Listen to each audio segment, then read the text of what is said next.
이렇게 비전에 불탔습니다. 그런데 예루살렘에 갔는데 아주 유대 사람들이 그냥 바울을 못 죽여서 안 다녔습니다. 그를 감옥에 넣었습니다. 그래서 바울은 이제 로마 가이사에게 상소를 했습니다. 결국 바울은 배를 타고 로마로 향하게 됐습니다. 그런데 배를 타고 가다가 조난을 당해서 죽을 고비를 넘겼습니다. 한 곳에 섬에 착륙했는데 거기서는 또 독사에 물려서 죽을 뻔했습니다. 로마에 가는 길이 너무나 험난했습니다. 마침내 로마에 도착한 바울은 아주 감개무량했을 것입니다. 바울은 주의 몸으로 왔지만 어느 정도 자유가 허용됐습니다. 그래서 다른 사람들을 초청해서 자유롭게 만날 수가 있었습니다.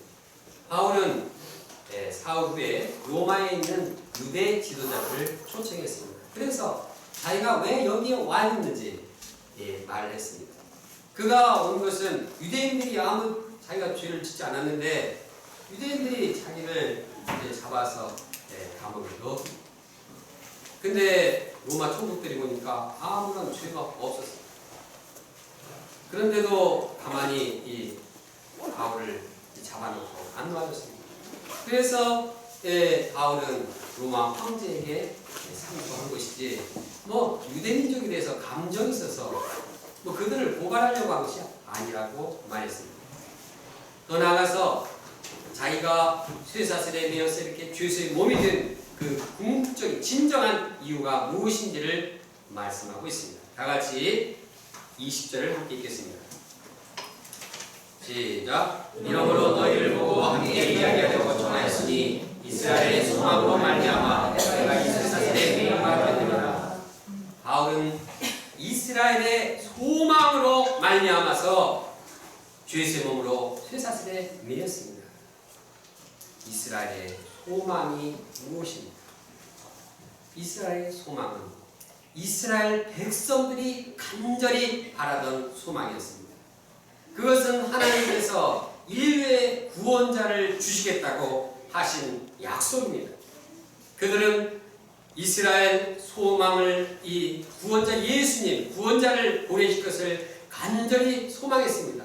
시대가 어렵고 형편이 어렵고 상황이 어려울 때 이스라엘의 소망, 메시아가 오신다는 그 소식을 받고 위로를 얻고 희망을 갖고 일어섰습니다. 이들은 메시아가 오면 개인 문제, 가정의 문제, 또한 이 사회의 문제, 민족의 문제, 세계의 문제, 모든 문제들을 다 해결할 수 있을 것을 믿었습니다. 마침내 하나님은 약속대로 메시아이신 예수님을 보내주셨습니다. 그러면 이 땅에 오신 메시아 예수님이 왜 이스라엘의 소망이 됩니까? 왜냐하면 예수님만이 불행의 근본 원인인 죄와 죽음을 이제 해결하기 때문입니다. 예수님만이 세상 끝날 심판주로 다시 오시기 때문입니다. 그러므로 이 예수님만이 이스라엘의 소망이요 전 인류의 소망인 것입니다. 만약 우리에게 메시아 예수님이 없다 그러면 아무리 부귀 영화를 누린다 할지라도 마음에 진정한 행복이 없습니다. 왜냐하면 아무리 부귀 영화를 누린다 할지라도 우리 마음에 죄가 있으면 마음이 평화롭지 않습니다. 마음이 죄로 인해서 괴롭습니다. 죄로 인해서 신화하다, 비참하게 죽고 마는 것이 우리의 인생입니다. 그러나 예수님께서는 이 심각한 죄를 위해서 십자가에 끌려 돌아가셨습니다. 예수님께서는 우리의 모든 죄를 다 씻기시고 용서하시고 이 예수님을 믿기만 하면 죄에서 사함받게 하셨습니다. 예수님은 사흘 만에 죽은 지 사흘 만에 부활하심으로써 부활의 권세를 하셨습니다. 예수님은 우리에게 부활의 산소망 영생을 허락하여 주셨습니다. 예수님을 믿을 때 죄와 사망에서 모든 사람들은 구원을 받게 되었습니다. 그러므로 메시아 예수님만이 모든 사람의 진정한 소망이 되십니다. 우리가 현실적으로 이루고자 하는 소망들도 있습니다. 어떤 분은 이게 좁고 참 지저분한 이 월세방에서 좀 2년만이라도 좀 이 전망이 좋고 좀 깨끗한 넓은 새 집에서 살고자 하는 소망이 있었습니다. 어떤 분은 이 자녀가 대학 합격을 이루고자 하는 소망이 간절했습니다. 그런데 오늘 아무도 얘기하지 말라고 했는데 합격했다는 소식을 듣게 되어서 감사합니다. 어떤 분은 이제 베스트 동역자를 만나 행복한 가정을 이루고자 하는 소망을 갖습니다. 오늘 안 나왔지만 이분도 그냥 그 소망이 이루어지게 되어서 너무나 마음이 기쁨이 충만해 있습니다. 이런 소망은 이루어져도 이러한 기쁨과 행복은 영원하지 않습니다. 조금씩 시들해 갑니다.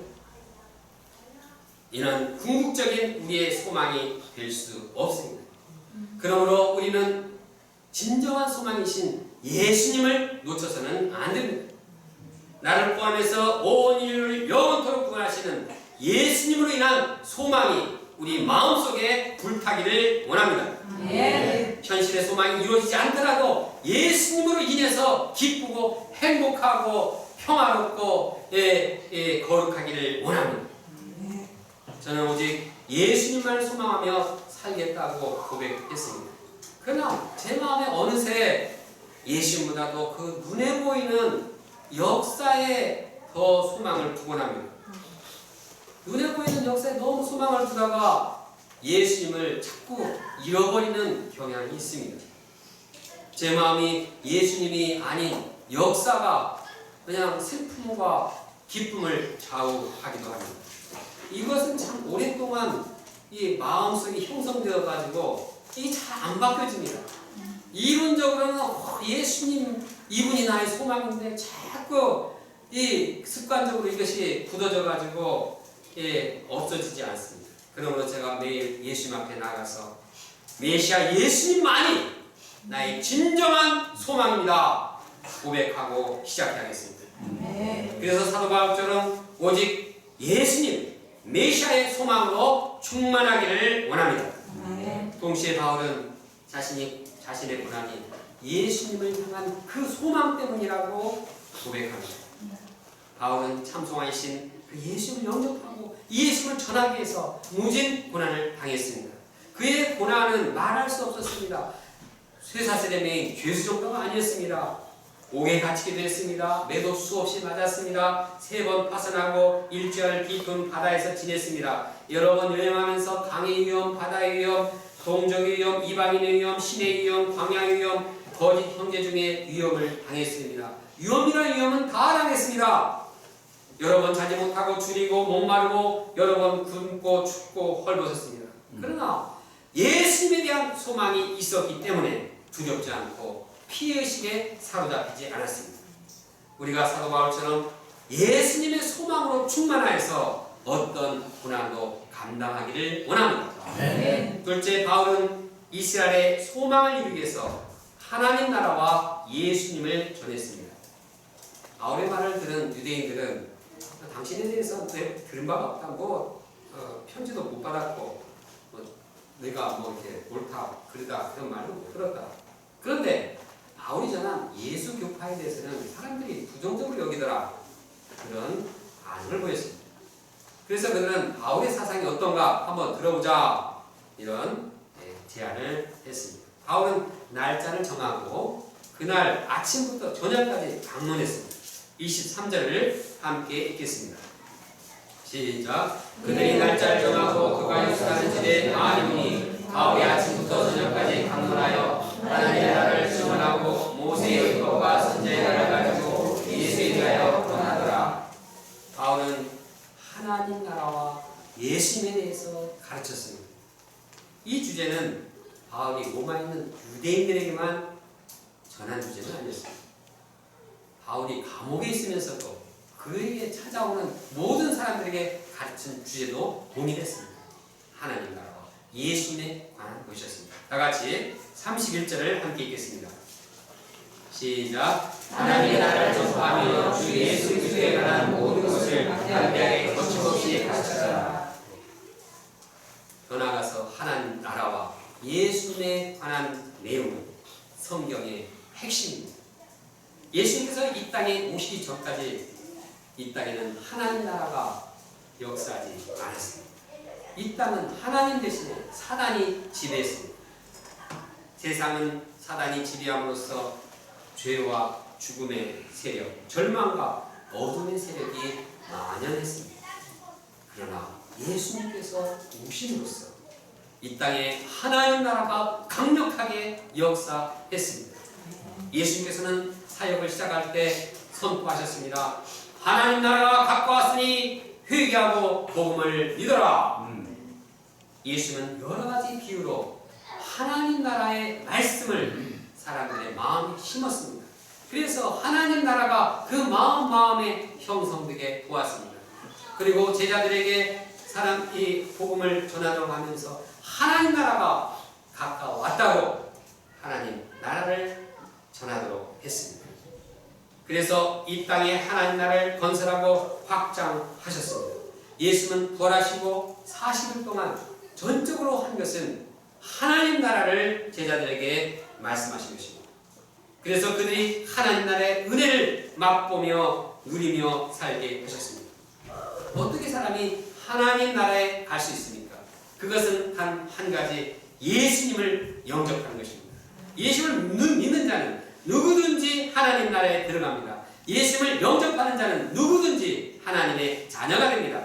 이러한 은혜와 축복은 하나님의 아들 예수님께서 우리 죄를 위해서 십자가에 죽으셨기 때문에 이루어진 것입니다. 우리는 죄를 위해서 십자가에 희생하신 예수님을 믿기만 하면 죄사함을 받고 영생을 누리게 되며 하나님과의 관계를 맺게 됩니다.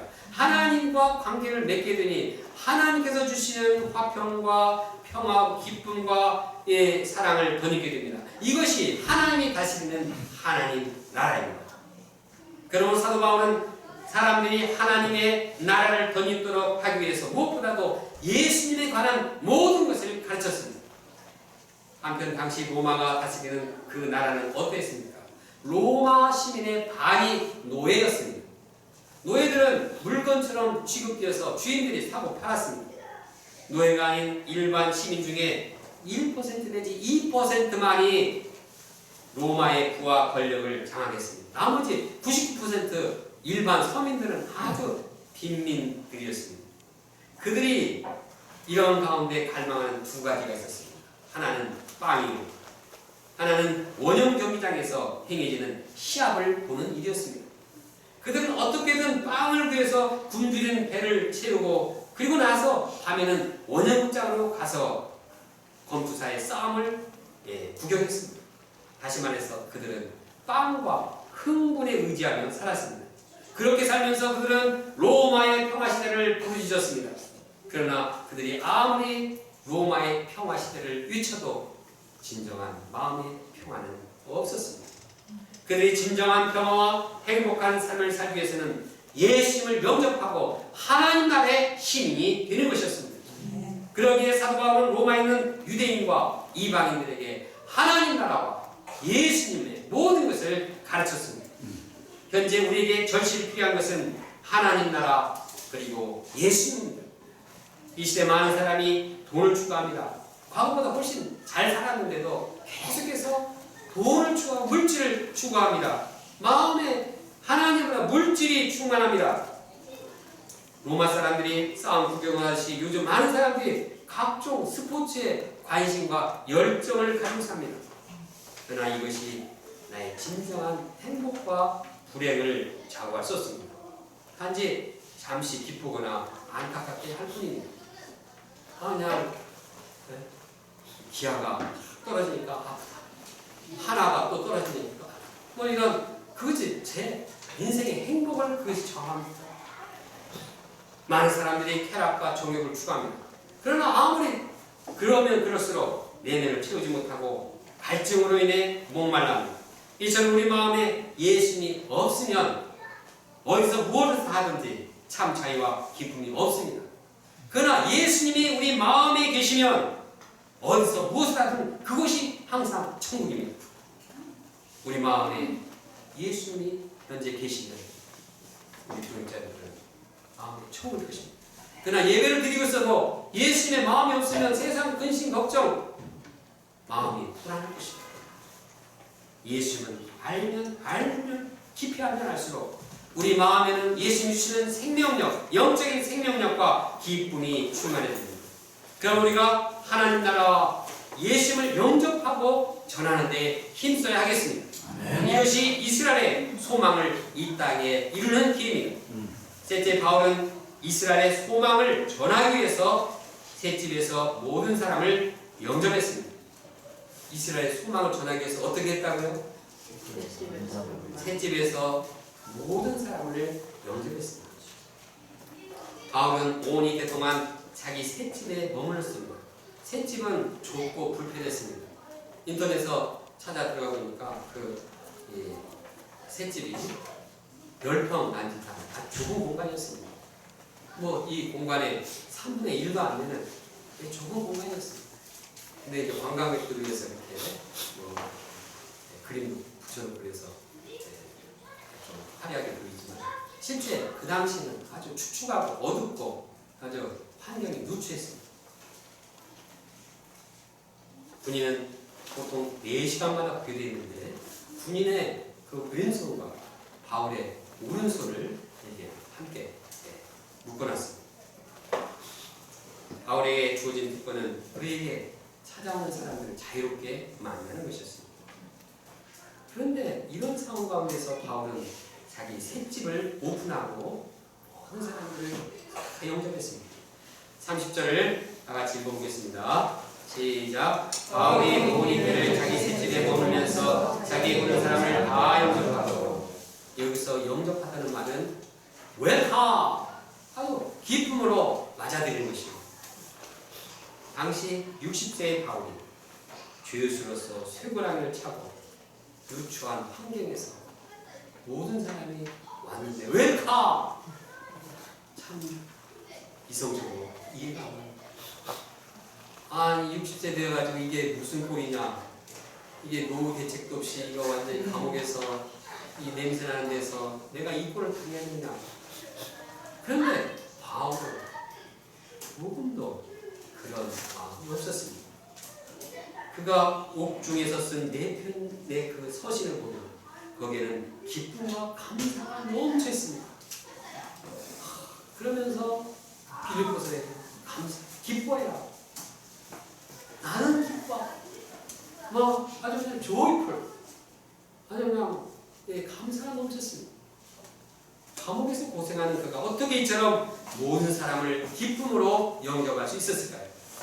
이는 그 마음 가운데 예수 그리스도께서 살아계셨기 때문입니다.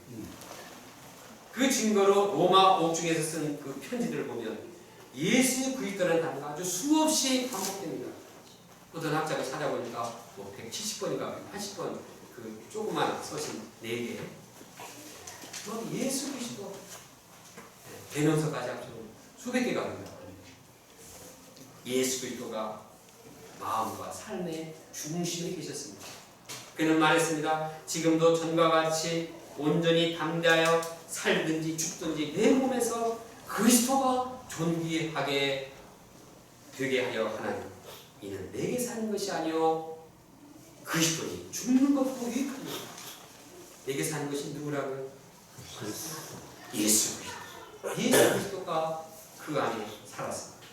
그의 마음은 예수 그리스도로 가득 찼습니다. 그는 예수님 때문에 행복했고 예수님 때문에 기쁨이 충만했고 좋지 않은 환경에서도 만족했습니다. 이 때문에 바울은 자기에게 오는 자들을 다 기쁨으로 예수님의 마음으로 그들을 영접할 수 있었습니다. 구체적으로 바울이 셋집에서 하루도 빠짐없이 영접한 자들이 있었습니다. 누구겠습니까? 그를 지키는 로마의 군인들, 간수들이었습니다. 보통 죄수들이 간수들을 부러워했지만 바울은 간수들이면 웰컴, 양으로 영접하고 빨리 오세요. 네.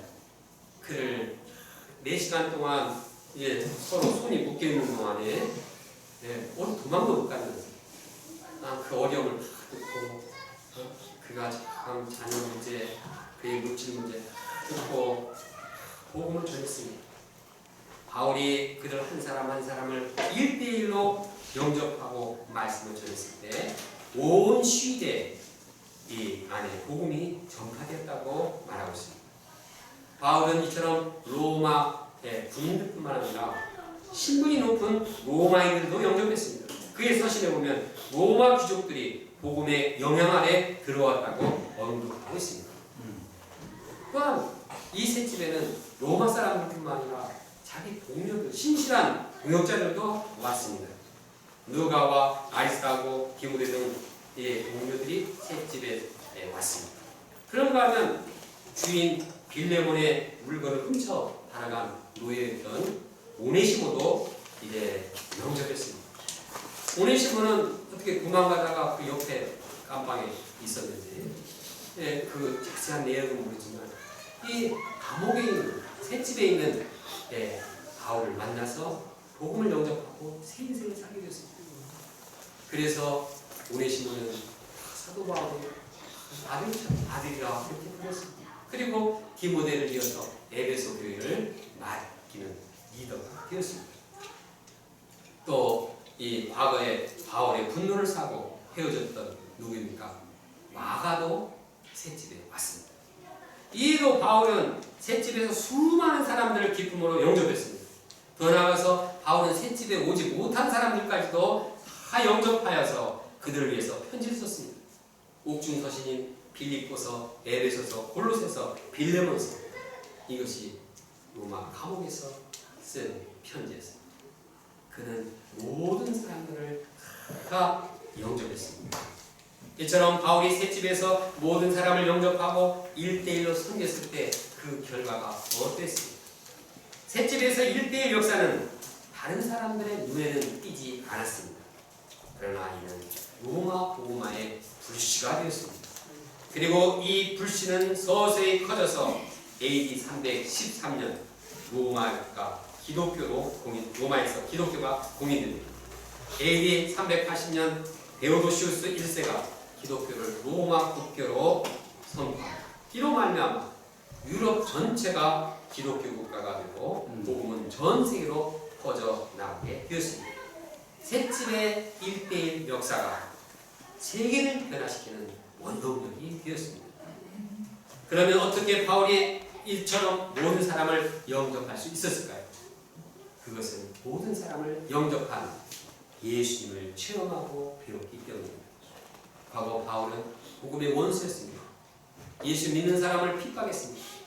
그러나 예수님은 자기를 핍박한 그 원수 바울을 영접했습니다. 그리고 그를 하나님의 자녀가 되게 하셨고 그에게 사명을 맡기시고 사도가 되게 하셨습니다. 이처럼 바울은 자기를 영접하고 세워주신 예수님의 은혜를 생각할 때 눈물로 감동했습니다. 아, 미쁘다 그 말이요. 나 같은 죄인을 구원하시고 세우신 그 주님으로 인해서 감탄하고 있습니다. 예수님의 사랑을 체험한 바울은 어떤 자들도 다 영접할 수가 있었습니다. 그뿐 아니라 예수님은 세리와 창기, 귀신 들린 자, 그냥 문둥병자, 아주 지저분한 질병 고치시고 그들을 영접하시고 그들을 섬기셨습니다. 예수님은 갈릴리에 허물 많은 어부들 다 영접하고 이들을 사도로 세우셨습니다. 바울이 이 예수님을 영접하시는 예수님을 배웠을 때 어떤 사람도 영접할 수 있었습니다. 과거 저는 열등감과 정욕으로 제 자신조차도 영접하기 힘든 자였습니다. 그러나 예수님은 이러한 저를 영접하시고 하나님 자녀로 삼으시고 목자로 세워주셨습니다. 저를 사랑하시고 영접하신 주님을 생각할 때 마음이 감사가 넘칩니다. 저를 영접하신 주님을 감사하며 결혼 후에는 저희 집을 오픈하여서 이제까지 공동생활을 하고 있습니다. 제 동역자는 처음에는 일을 힘들었지만 지금은 자연스러워합니다. 그래서 이제는 한국인 형제자매뿐만 아니라 중국인, 미국인들도 영접하게 되었습니다. 그런데 저는 장막에서만이 아니라 이제는 핸드폰과 스카이프 영상통화를 통해서 많은 사람 4명을 1대1 하고 있습니다. 가만히 앉아서 해외 선교사들까지도 다 영접할 수 있는 이런 시스템이 우리에게 있습니다. 우리가 우리에게 나온 모든 사람을 마음으로 환영하며 하나님과 말씀을 나누기 원합니다. 그때 하나님께서 이를 보시고 큰 은혜를 베푸실 것을 믿습니다. 결론입니다. 바울의 로마 개척은 이스라엘의 소망이 있었기 때문에 시작됐습니다. 그는 이 소망 때문에 쇠사슬에 매였습니다. 이 이스라엘의 소망을 이루기 위해서 그는 하나님 나라와 예수님을 전했습니다. 더 나아가 그는 이스라엘의 소망을 모든 사람에게 전하기 위해서 세치되어 온 모든 사람들을 맞아 환영했습니다. 우리가 사도 바울을 배워서 이스라엘의 소망이 되신 예수님을 참 소망으로 붙들기를 원합니다. 또 이 소망을 이루기 위해서 모든 사람을 영접하여서 하나님 나라와 예수님을 전하기를 원합니다. 다같이 20절 말씀을 함께 읽겠습니다. 20절입니다. 시작. 이러므로 너희를 보고 함께 이야기하려고 정하였으니 이스라엘의 소망으로 말미암아 내가 이 쇠사슬에 매인 바 되느니라. 기도하겠습니다. 하나님 아버지, 사도 바울의 로마 개척 역사를 배우기에 도와서 감사합니다. 그가 모든 고난과 시련을 다 거치면서 로마에 오게 된 것은 정말 이스라엘의 소망 예수님을 인한 것을 배웠습니다. 우리의 소망이 예수 그리스도 그분을 소망하게 도와주셔서 오래전 창세전 아담이 죄를 지을 때부터 이제 메시아를 약속하셨고 약속하신 메시아가 이 땅에 오셨습니다. 이 메시아로 인해서 고난을 받은 이 사도 바울처럼 우리도 정말 메시아의 소망 예수 그리스도를 마음에 영접하고 이를 증거하고 이를 정말 이루기 위해서 이스라엘의 소망 이루기 위해서 하나님 나라와 예수님을 증거하는 자들에게 도와주셔서 또한 모든 사람을 셋집에서도 영접한 바울을 배워서 우리도 모든 사람을 다 영접하고 그 가운데 말씀의 역사를 이루어나가시도록 도와주셔서 이스라엘의 소망이 우리의 소망이요 인류의 소망인 것을 믿습니다. 우리가 이 소망을 매일매일 고백하고 나의 소망은 오직 예수 그리스도 메시아신가 고백하며 소망을 순수하게 붙들게 도와주시고 궁극적인 소망을 예수 그리스도를 향하게 도와주셔서 이와 말씀에서 감사합니다. 예수님의 이름으로 기도합니다.